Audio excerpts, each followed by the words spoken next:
Morning students. Last class में हम लोग प्रेशर के बारे में इंट्रो देख चुके थे कि प्रेशर क्या होता है। Now we will see the Pascal's law. Pascal's law, in Pascal's law, according to Pascal's law,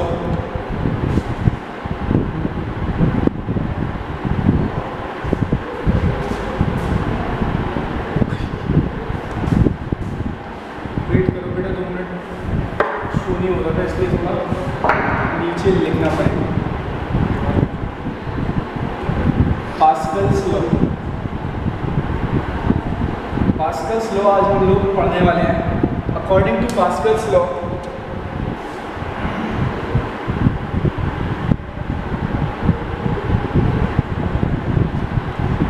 any fluid element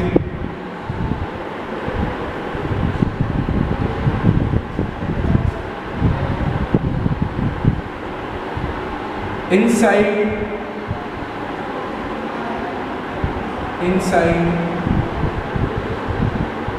the fluid which is at rest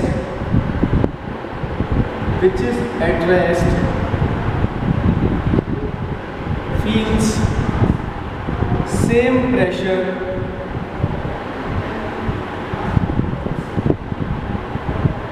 along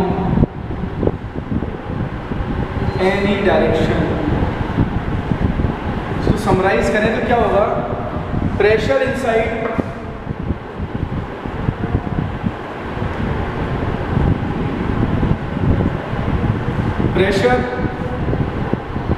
on fluid element inside the liquid which is at rest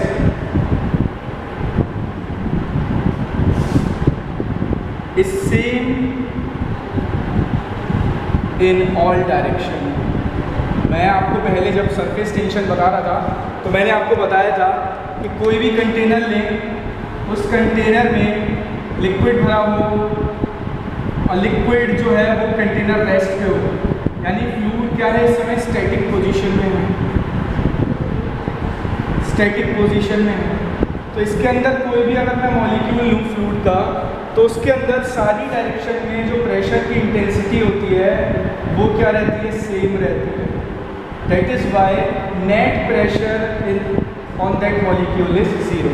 अब हम लोग इसको prove करने वाले हैं। अब इसको prove करने के लिए मैं क्या करूँगा? एक वेज शेप का एलिमेंट लूँगा।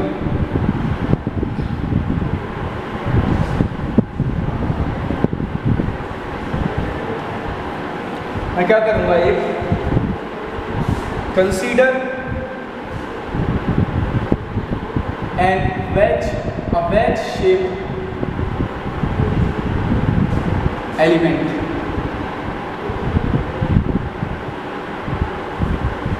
एक वेज शेप ले ली मैंने,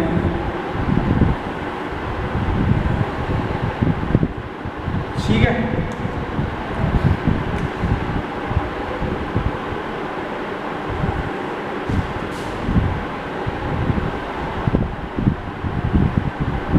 ये मैंने वेज शेप ले ली जिसकी इस डायरेक्शन में जो डायमेंशन है वो कह देता हूँ मैं dy।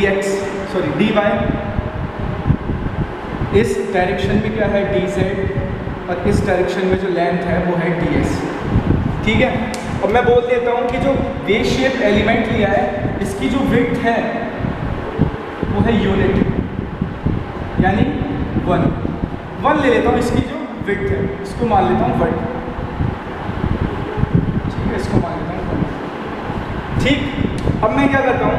सपोज करो इस वेज शेप एलिमेंट के इस फेस पे प्रेशर लग रहा है बेटा py, इस डायरेक्शन में जो प्रेशर है pz, एंड इस डायरेक्शन में जो प्रेशर है ps, क्योंकि हमने इस डायरेक्शन को s से डिनोट किया है तो pressure in that direction will be ps। और सपोज कर लेता हूँ इसके बीच का एंगल है बेटा थीटा, ठीक है। इसको अगर मैं ऐसा करूँ वर्टिकल, इसको अगर हॉरिजॉन्टल कंपोनेंट में तोड़ूँ तो बेटा क्या होगा, देखो ये थीटा है, ठीक है, इसको ऐसा कर लेता हूँ, ये थीटा है, ये क्या होगा 90 माइनस थीटा, ये 90 माइनस थीटा, ये 90, तो ये क्या होगा थीटा। जब ये थीटा है तो ये क्या होगा 90 माइनस थीटा, तो ये क्या होगा, ठीक है। तो ये आगे लगाएंगे थीटा, ठीक है। बाकी ये सबको मैं हटा देता हूँ ताकि कोई कंफ्यूजन ना रहे किसी भी टाइप का। अब मैं क्या करता हूँ, इस पी एस के कंपोनेंट ले लेता हूँ। ये होगा बेटा पी एस कॉस थीटा, ये होगा बेटा पी एस साइन थीटा, ठीक है, पी एस साइन थीटा। अब मैंने जब आपको बताया था तो प्रेशर फोर्स क्या होता है बेटा, प्रेशर क्या होता है, external force per unit area, external force per unit area. और एरिया क्या होता था, normal to force, normal to force, ठीक है। तो प्रेशर क्या था, external force per unit area और नॉर्मल टू फोर्स, ठीक है। अगर मुझे फोर्स फाइंड करना हो, तो फोर्स क्या हो जाएगा बेटा, प्रेशर इनटू नॉर्मल एरिया, ये हो गया force into pressure into normal area. तो ये चीज़ ध्यान रखनी है आपको, force is equals to pressure into normal area. तो सबसे पहले एक्स डायरेक्शन में लेते हैं, इन एक्स डायरेक्शन,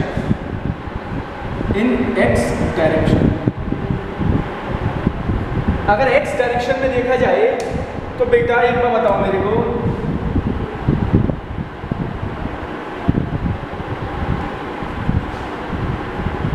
ठीक है, एक्स डायरेक्शन में कितना एरिया है बेटा, इस एरिया पे ही तो प्रेशर लगेगा एक्स डायरेक्शन में। इन एक्स डायरेक्शन फोर्स कौन कौन से फोर्सेस हैं, एक तो पी वाई है और एक क्या है P S cos theta. P Y कितने एरिया पे लग रहा है, पी वाई लग रहा है बेटा पी वाई इंटू 1, ठीक है। और पी एस अपोजिट डायरेक्शन में लग रहा है तो minus P S cos theta. P S cos theta कितने पे लग रहा है बेटा, डी एस इंटू 1, ये लग रहा है P S cos theta D S into 1। अब अगर मैं इस वेज शेप एलिमेंट के लिए ए बी और सी नाम रख देता हूँ और ये थीटा है, तो कॉस थीटा कितना हो गया बेटा, कॉस थीटा हो गया इसका D Y upon D S.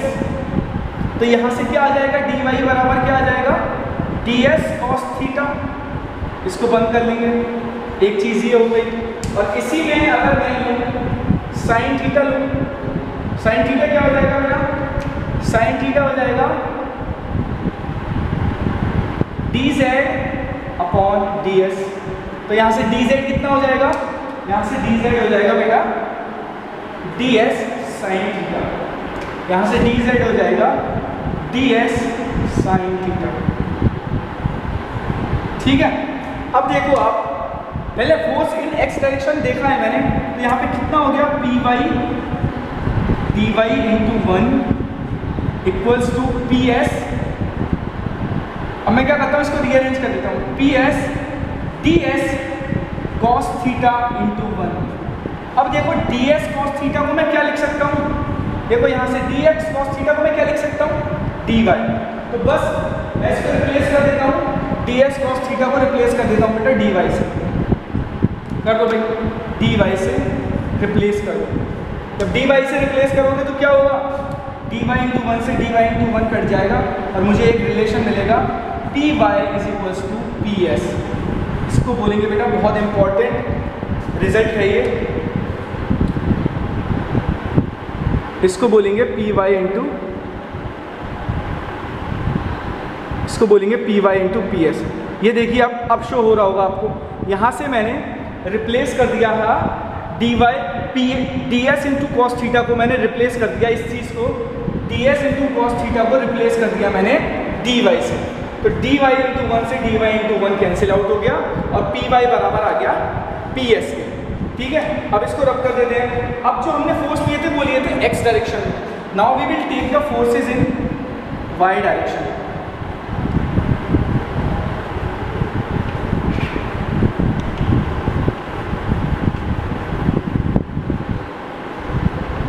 Now we will take the forces in, यहाँ पे तो पी वाई लग ही रहा था पहले से, फोर्स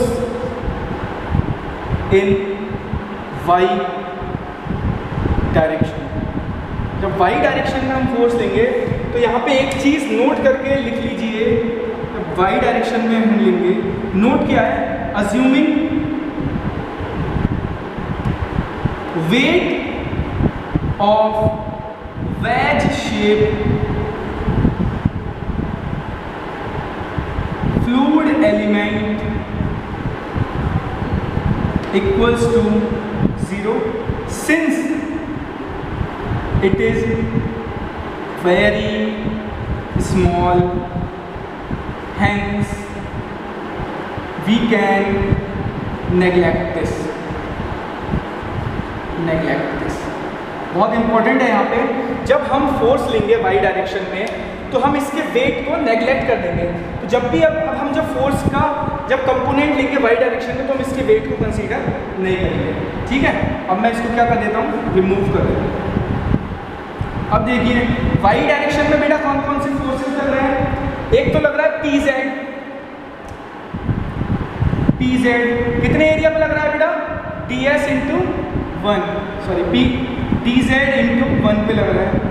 और एक फोर्स ये तो अपवर्ड डायरेक्शन में लगा, डाउनवर्ड डायरेक्शन में कितना लग रहा है, पी एस साइन थीटा, और कितने पे लग रहा है बेटा, डी एस इंटू 1। ठीक है, तीसरा फोर्स कौन सा था, वेट था, और वेट को मैंने क्या कर दिया है, नेग्लेक्ट कर दिया है, तो उसको कंसीडर ही नहीं करेंगे। दो ही फोर्स थे, क्या कर लो बेटा, P Z D Z into 1 equals to P S sine theta D S into 1। Rearrange कर देते हैं इसको, देखो जरा, टी एस ऐसे रहने देते हैं, D S sine theta into 1, यहाँ पे क्या होगा, P Z D Z into 1। देखो जरा, डी एस साइन थीटा को क्या लिख सकते हैं, यहाँ से देखो, डी एन साइन थीटा को क्या लिख सकते हैं बेटा, डी जेड लिख सकते हैं। तो P Z into D Z into 1 equals to P S D Z into 1। D Z से D Z cancel, D Z से डी जेड कैंसिल, क्या आ गया, P Z is equals to P S. Important result है, जल्दी से note करो इसको। ठीक है, अब देखो एक रिजल्ट पहले आया था, पहले वाला रिजल्ट क्या आया था बेटा, पहले वाला रिजल्ट था पी वाई बराबर पी एस। एक रिजल्ट ये आ गया था, इसको बोला था इक्वेशन नंबर 1। एक रिजल्ट ये आया था, इसको बोल रहा हूँ इक्वेशन नंबर 2। सारे के सारा रिमूव कर देते हैं, देख लो।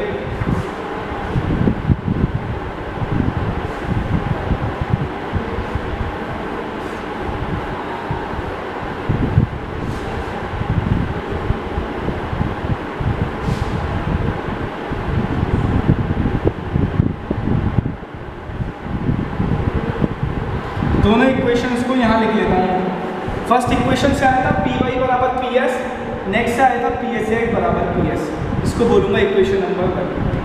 Using equation 1 and 2 we can write P Y बराबर पी जेड बराबर पी एस। यानी क्या हुआ, सारी डायरेक्शन में in all 3 direction which we had taken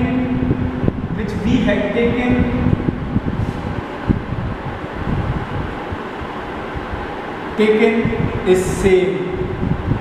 यानी जो हमने तीनों डायरेक्शन ली थी उन तीनों डायरेक्शन में प्रेशर क्या है, same. Hence it is a Pascal law provable।